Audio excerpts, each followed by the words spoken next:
person. All right. And before we take a break, let's hear from Hussein Khalid, the Executive Director of Haki Africa. He's also an advocate himself, a lawyer, as well as human rights activist. Hussein, having witnessed what you've witnessed, what recommendations would Haki Africa make moving forward so we do not once again find ourselves in a similar position? Thanks, Olive. Allow me also to delve into the discussion of violence, and my thinking is that the prosecution will not have a difficult time to prove violence, and I agree that you know, this is the definition and we need to work within the definition. Any act that leads to harm, you know, there is physical violence, there's also psychological violence, you know. Here there's an ideological belief, particularly when it's perpetrated by an individual, that leads to, you know, tens and hundreds who are dead right now as we speak. I think that is something that is very clear. If you laugh yourself to death, for example, you can't say that that's okay because, you know, you died while in hysteria laughing to death, you know, or someone made you or caused you to do that. For me, there's a reason why suicide is a criminal offense, because we realize that, you know, even yourself, you as an individual, you have no right by any means to take your own life away. Life is sacred. It's protected. It's a right, even that, you know, you as a person cannot take your own. So I think that the prosecution won't have a difficult time to prove that this was violent. Usually in law there is, you know, the actus reus and the mens rea. Was there an intention? Yes. Was the action there also? Yes. And I think that will be very clear. In terms of recommendations, I think we have been on the ground. The first thing we need to do, police must take every complaint seriously, you know, because the problem is that, you know, particularly in places like this, institutions of worship are competing every other day.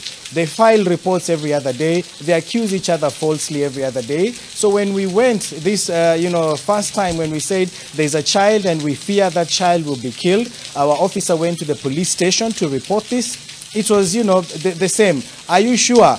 Because we went with the two former adherents of, you know, Pastor Mackenzie's church, New Life International.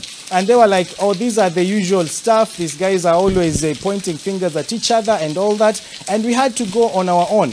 Our officer in Malindi, together with, you know, the complainants, had to go there and face these individuals, to the father, you know, and forcefully somehow managed to get the child out, the 5-year-old boy, you know. And it is now from that boy where the story was, you know, shared out. We managed to go to the DCI, got the court order to exhume the other two siblings, the ones that you're referring to. So number one, we know that police are inundated with so many cases every other day, but every case I think should be treated, you know, especially, and find out what exactly is happening here. Number two, I personally believe that we need to regulate religious institutions. And it's easy right now to condemn, you know, the entire church, and we need to be very careful. As Muslims, we've been through this. When one mosque or one preacher, you know, radicalized people, and then the mosque was targeted as a mosque, as an institution, instead of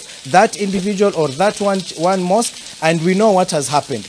Everywhere you go, there is, you know, Islamophobia and everything. So we also need to be very careful here when it comes to the church. We don't want the experience that mosques and Muslims have gone through to be repeated. We must learn from that. You cannot criminalize an individual because he or she is a Christian, or you target the entire institution because of you know, one church. So that we need to be very careful. So we must regulate. We must regulate. You can't just wake up one morning and lead hundreds of people on a suicide path. If matatus today, you can't buy a matatu and just throw it in the streets. You have to belong to a certain circle that can regulate you, that can monitor you, that can make sure you abide by the rules. The same must happen for religious institutions. Whether it's a church, it's a mosque, it's a temple, it's a synagogue, you must belong to a certain order where if any mistake is noted, then they can come in to regulate you.